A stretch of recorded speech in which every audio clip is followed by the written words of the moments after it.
the state of mind that we're in too, when we're reading and when we're writing and working with others, right? Is, it has to do with all the Mm-hmm. emotions. And we talked about that this afternoon with Marbeth, that, you know, the emotional code of understanding human beings, right? That we all have different energies and we all bring something different to the table. And sometimes one energy won't match with the other energy. So, Mm-hmm. And that's what empaths are able to feel, what other people feel. And so it's difficult for them to maintain their boundaries. But I would say, in writing this book about first century Judea and about people that are very dear and even deities to other people, I really tried to have a lot of empathy for people's feelings. It's a very touchy subject. yeah. And I'm not saying I'm right. I'm saying that this is my perspective from a historical and archaeological point of view. But I Yeah. always held it in my heart to be empathetic and to the characters. So let's talk about those characters before we get into the last E word. Because Yes. I know these characters got some sense of humor in them. Oh, And she's yeah, we can give yes. too much away. Go grab a book. Okay, let's get into the characters. You go. So the characters, Donna, can you give us a little bit on the characters without giving out too much? Because the book is coming out April 9th. So if anybody would like to go and grab a copy, right? But we're not going Right. to give everybody the goodies, right? We're going to just give them a little tweak. So maybe give me a little tweak on one character in the book. Oh, well, we could take Miriam the Magdalene, the last Okay. Magdalene, and she is a highly intelligent, highly courageous. Uh, I guess my grandpa would call her a real pistol. I mean, Oh, she's got pistol. she's got a temper, and she's got actually, I will say it, a sense of entitlement. She has been raised as the leading daughter of Bethany that's going to be married to a king, and she does have a certain sense of privilege.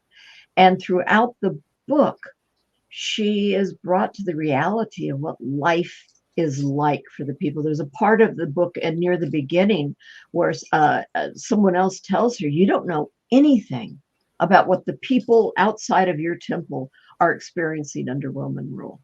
So don't act like you do." So what does she do? She takes a pupil outside of the temple and she learns about her people and the struggle that they're under. And there's a line in it, that says, "And I learned that though my people would bow their head to no other God, they bowed their back to the whip of Rome." Wow. So That's one she, question I have for you, Donna. When you wrote this book, did you write it in the Greek language? no, nor in Aramaic. I don't. There are some Aramaic and some Hebrew words in it, but I really had help from my Hebraic scholar, but it was English flat out. Okay.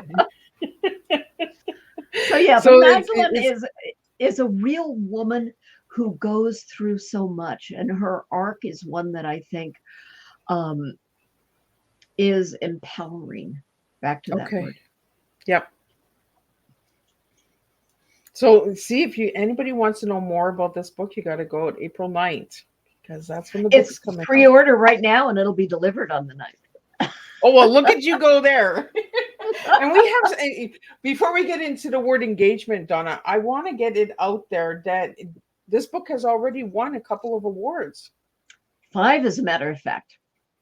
So do you want to share a little bit And about I that? encourage all writers out there to enter pre-publication contests. Put it out there, even if you have to do the dreaded synopsis. Yes, you do. We talked about that before the show. Yes, we did. So, but enter in contests and see what comes back. You could win. You could have your work validated before it's even published. And that that helps move the book forward. And actually, winning a couple of the contests early on helped me find a publisher, because somebody else that is in the know in the writing community has said, yeah, this book is worth it. And so just, yeah, enter them. So yeah, 5 awards. Yay. I think it's pretty cool. The book is not even out yet, and the awards are already won. So that just goes to tell you how good the book is, right? You want to go and grab a copy for this book. Uh, I never realized that you were able to enter awards Mhm. before the book was released. So that's something new for the listeners as well, to know a little bit more information on that. Mhm. So how could they go about doing that, Donna? Well, you look at your writers' conferences. One of the were the book won first place at the PNWA, which is, if I can talk, Pacific Northwest Writers Conference, which takes place in Seattle, and it won first place for historical fiction there. And there are contests all over that are so, and it's specific to genre. And so look at contests. One thing one told me, that if the contest has like 80 categories and costs $100 to enter, it's more about making money for the contest than it is about the writing. Oh, So look really? at, well, yeah, because if you've got 80, it's more the business Yeah. of the business end of writing. So look for legitimate contests that generally have a small, a low fee to enter, and that they're willing to give you comments back. And so I Okay. would say a lot of the writing conferences, the Historical Novel Society conference, they have a wonderful contest. As I said, PNWA, Surrey International Writing Conference, they are really, really, what am I going to say, authentic. And so don't be afraid to enter them, because that's when you get feedback. And then try to be graceful when you get the feedback. you, Feedback is good, right? I tell this all the time. feedback Like, is good. if Yes. a good construction feedback is good, because it actually helps us as writers to dig deeper or go in a different Mhm. direction that we might have not thought of going had we not gotten that feedback. Somebody might read the story in the book and say, you know what, I wish you would have went just a little deeper, or a little less. That was a little bit too much. So then when you're writing a second or a third of a series, then you know where to pull back and where to put in. Absolutely. And the other thing along that line is for writers to find their tribe, and to find those people that polish all of your good points, and kindly point out all those areas that you're not quite as good at, and they always encourage you. If you end up in a group of writers that are always putting you down and saying, that didn't work, get out of it. We don't need that in our lives, but we need constructive criticism. And I belong to the Creative Academy of Writers, which is out of Canada, an online group. And Okay. within it, they have different subgroups. And my historical fiction subgroup has listened over and over on open mic night, and 6 of them were beta readers. So, and the book changed dramatically when I got their comments back, and they all know historical fiction. So if you're writing fantasy, make sure the people that you're working with understand the parameters, the world of fantasy. Because if you go with someone who writes straight history, they might not get the fantasy part of it. So go to your peers, and that's what I say, when you find your tribe, those people that you really belong with. And Yeah. oftentimes you find that at writers' conferences, which is where I found the Creative Academy. It was up at the Surrey International Writers Conference. Oh, and And then that brings us, Donna, right into your word engagement, right? Getting engagement, engaged, yes. right? My high school English teacher told me once, this is one of his favorite lines. He had filled out a lot of scholarship applications for me. And I said, do you think I stand a chance? I mean, I didn't want to engage. I didn't want to move out. And he just looked at me and said, you have to take a chance to stand a chance. Don't you now? And you said that on the first tea time, because I remember Yeah, hearing that. he was remarkable. And that is engagement, to reach out, to take that chance to say, I'm going to go to this conference. I'm going to enter this contest. I'm going to walk up to this author that I admire and say, I love your work. Or, how did you do it? Or something. Engage with people. What you do all the time, Miss Liz, you engage with people. And this is how we learn. This is how we grow. This is how we change.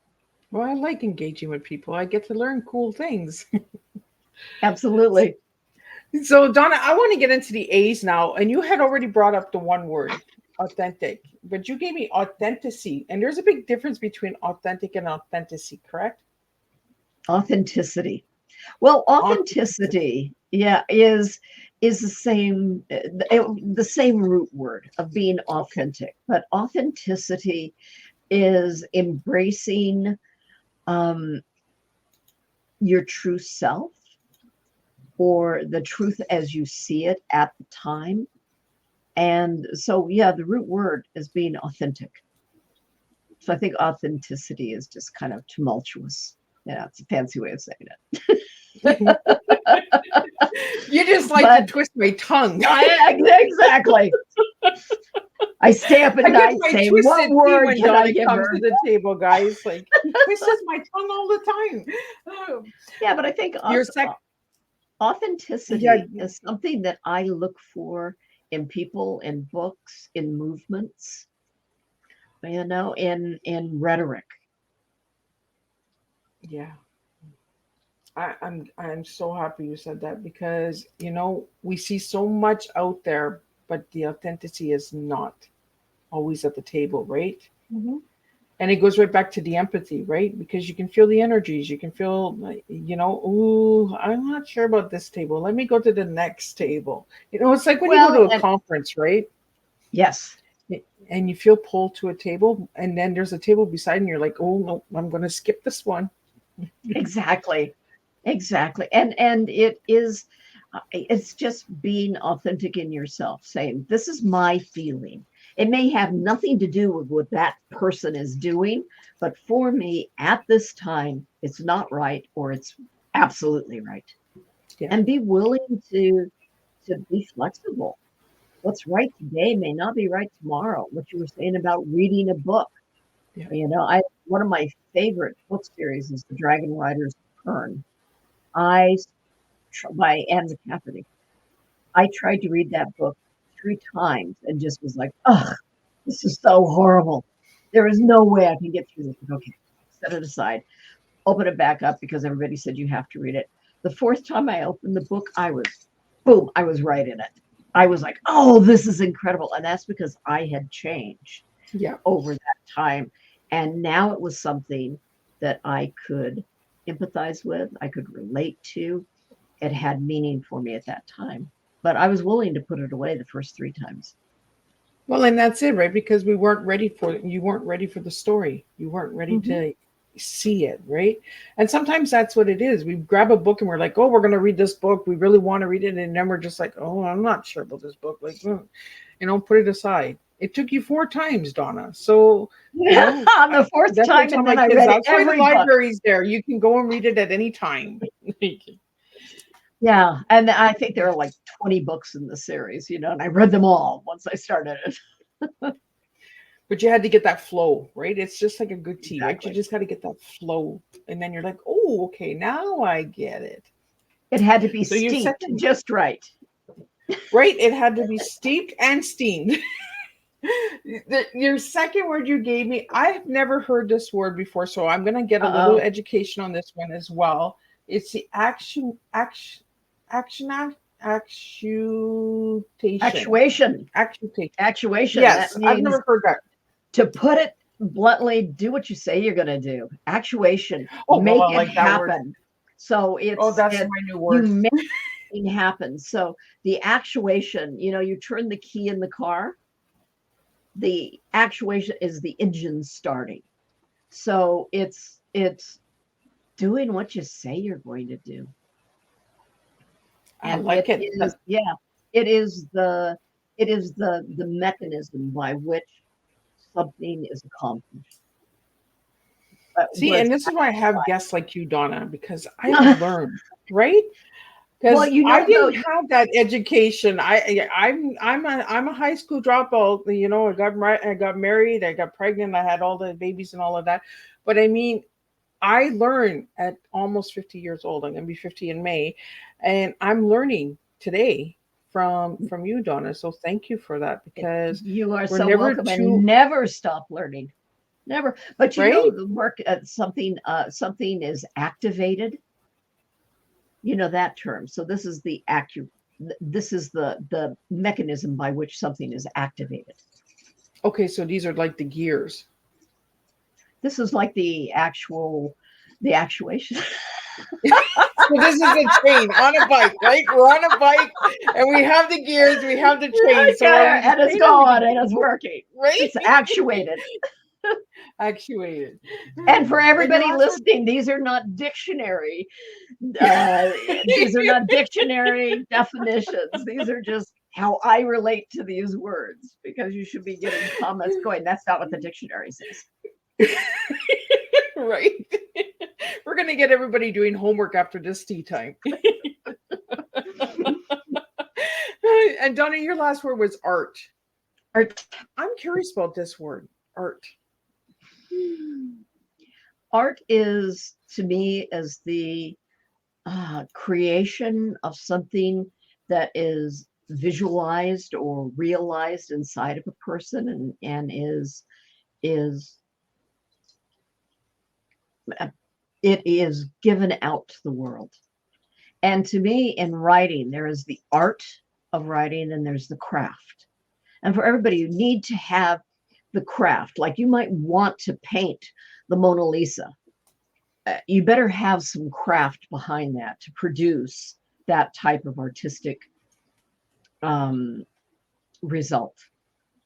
So the art to me is longing for the divine.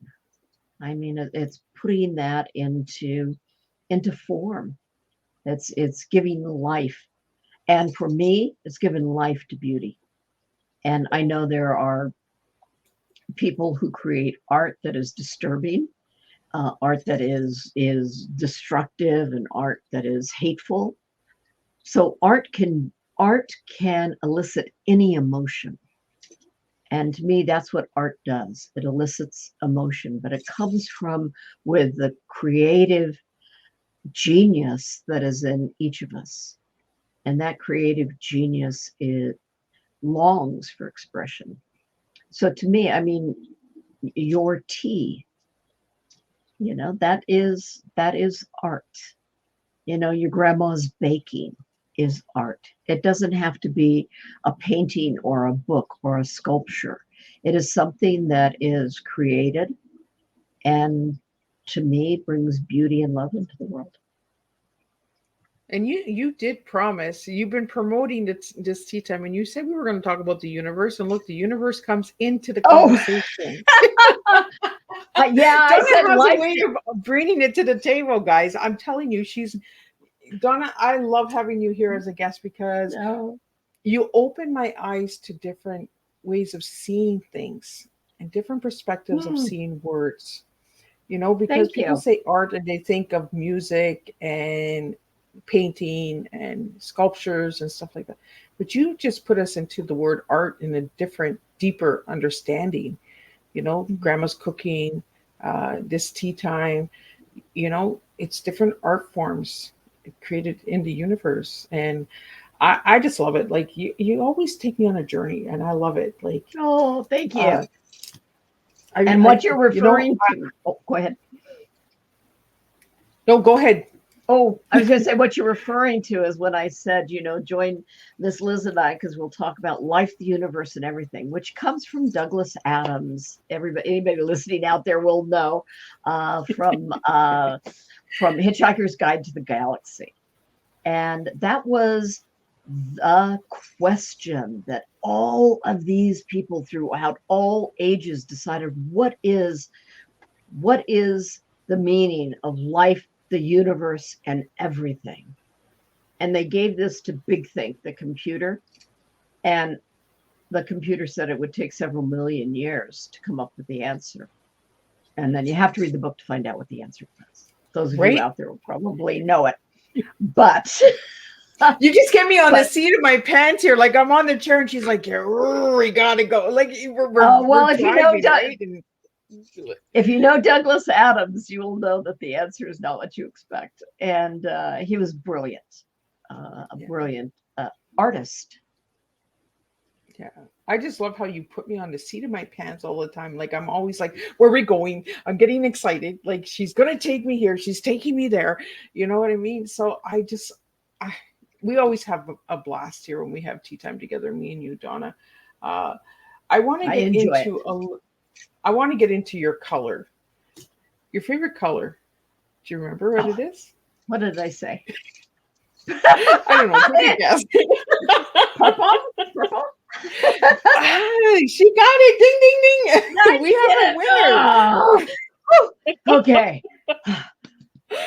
You had me worried there for a moment. Yes, I know. She's like, what do I tell her? What do I tell her? I'm going to tell you, some days it is definitely red. Other days it's black. Overall, I think purple. Yes. So why purple, Donna? Oh, goodness. Well, we're going to go into a couple things. Purple is a blending of two primary colors, red and blue. And I think the red is life blood, and the blue is that cool feeling of love that washes over you. And you can see, I mean, I wear blue a lot with some purple in it and that. And then also purple, because at a certain time in the world, it was one of the most difficult and expensive colors to make. And you've heard of Tyrian purple, which figures in the book The Last Magdalene. And it was not only royal, it was sacred. And it was difficult to achieve. And now we just look at the color purple and it's like it's everywhere. But there was a time when it was exceptional. Yeah. I'm so glad that you remembered, because I wasn't going to give it to you.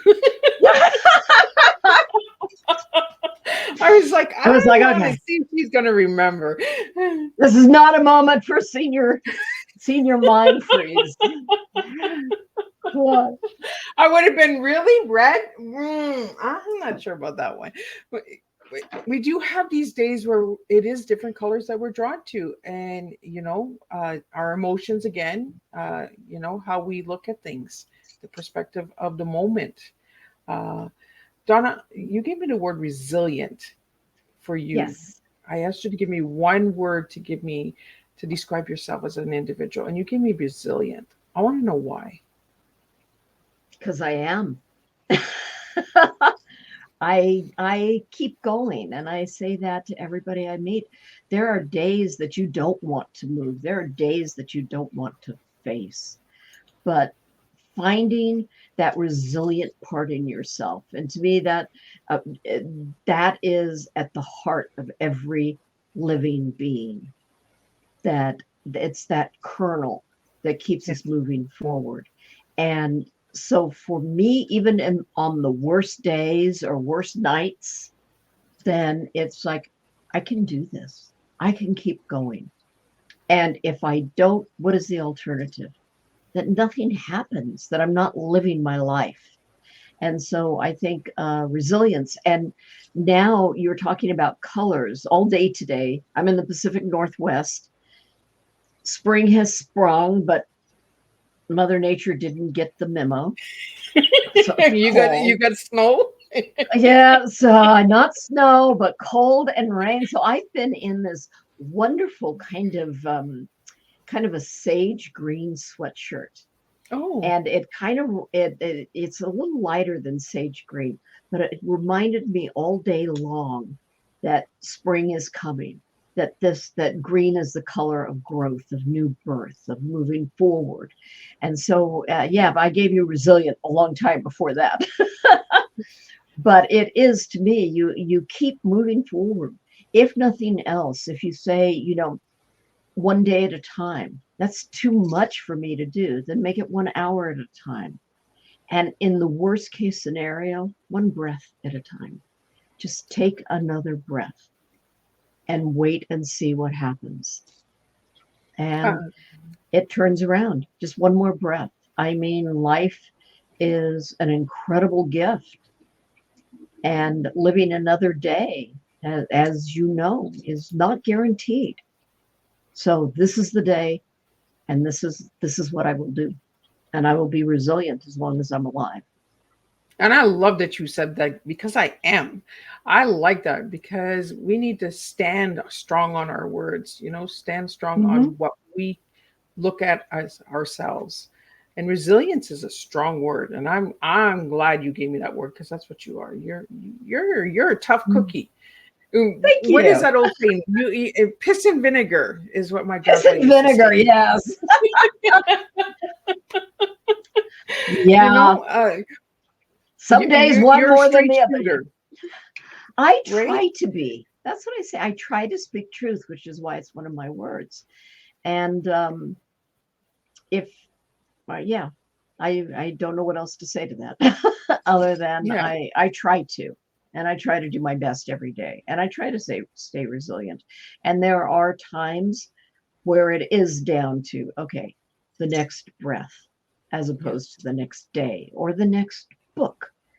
Sometimes that is a big goal. I mean, I'm writing The Lost and the Holy as book 2 in the Magdalene Chronicles, and that's a big commitment. And Yeah. some mornings it really is just the next breath. Take the next step. What do you need to do? Yeah. So Donna, you have a book fair or book fest coming up. In, Yes, I will be at the Los Angeles Times Festival of Books in Los Angeles on April 20th and 21st. I'll be signing books with the Black Chateau in their tent in the gold section. And I look forward to seeing anybody that happens to be in LA. Drop on by. I think it's booth 153, oh, but look at it that. should be 153. exciting. Yeah, it's Mm, the Festival of Books. I think there will be hundreds of thousands of people there. And so for wow. writers and readers, it's a great event. So Donna, what final message do you have for everybody? Oh my goodness. I think I've said it all. But You're never done, girl. yeah, yeah, I've never done. You're right. You know me too well. I do. I would say for people, a final message for people, be kind. Be kind to yourself, be kind to others. And if we all were to be as kind as we're capable of being, I think the world would turn around pretty fast. And it would be um, a place where we could create more art, where we could create more joy. So just be kind. And I said that to an artist friend, a writer who's having a hard time. And I said, be kind to you. So everybody out there that's listening, be kind, be nice to yourself. Love, creativity, everything starts with yourself. I love that you said yourself because we're always kind to others, but we forget about ourselves. So thank you for that. Mm-hmm. So Donna, if anybody would like to reach out to you, how can they reach you? At donnaconrad.com is my website. And if you sign up, I don't spam people. I don't send out a lot of stuff. But if you sign up, you'll be entered to win a ebook copy or I'm sorry, no, a real copy, a print copy of She's either like, The well, Lost Magdalene or House of the Moon, your thing. And then you also will get a secret password for the lost chapters of House of the Moon, oh, look at that. which were those that didn't make it into the book but I still think they should have made it into the book. Right, because Editors, when you write a book, they take some stuff out, so you got to have they those little do. bonuses, right? They do. Yeah. It's my revenge on the editor. Who is great. I will You made a return. great book. People will read this. Yes. So there, and then you can always email me at donna@donnaconrad.com. I love starting conversations and exchanging ideas with writers and readers. So be kind, be strong. Thank you so much. It was a blast having you back. And you have wrapped up March of 2024. We are jumping into April already. And it is Easter weekend. So if you're celebrating Easter with your families, please travel safe and enjoy it. Take the moments and make special memories with your loved ones, because life is precious. And I want to thank you, Donna, for closing up my March, and good luck with April 9th. And for anybody that would like to get a pre-copy, reach out to Donna. I believe you can go to the website and get the pre-orders, Donna. Or you can go to Amazon or any location. They're up for pre-orders everywhere. And you can get Awesome. either ebook or print book. Awesome. Good. And I will see everybody back April 4th with a whole new month of guests. And we're going to be touching on some Easter eggs. That's right. Miss Liz is leaving some treats. In March, we had some Lucky Charms. And in April, we're doing Easter eggs. And in May, Miss Liz will be off. So there'll be a lot of reruns of all 5 seasons that you can check out, because Miss Liz is taking some personal time to recharge herself and recharge her tea. So, until then, I will see everybody April 4th, 3 p.m. Eastern Standard Time with the next tea, and 7 p.m. Eastern Standard Time. And we'll serve another TEA to you all. Until then, thank you to all the supporters. Thank you to all the Instagram watchers. Miss Liz, I believe, Donna, you're my 5th show on Instagram. So thank you to all the viewers on Instagram. I do see you, and I appreciate you guys tuning in with your questions and comments. So thank you again. And I'll see everybody on April 4th, and have a happy Easter from Miss Liz, from my house to your house.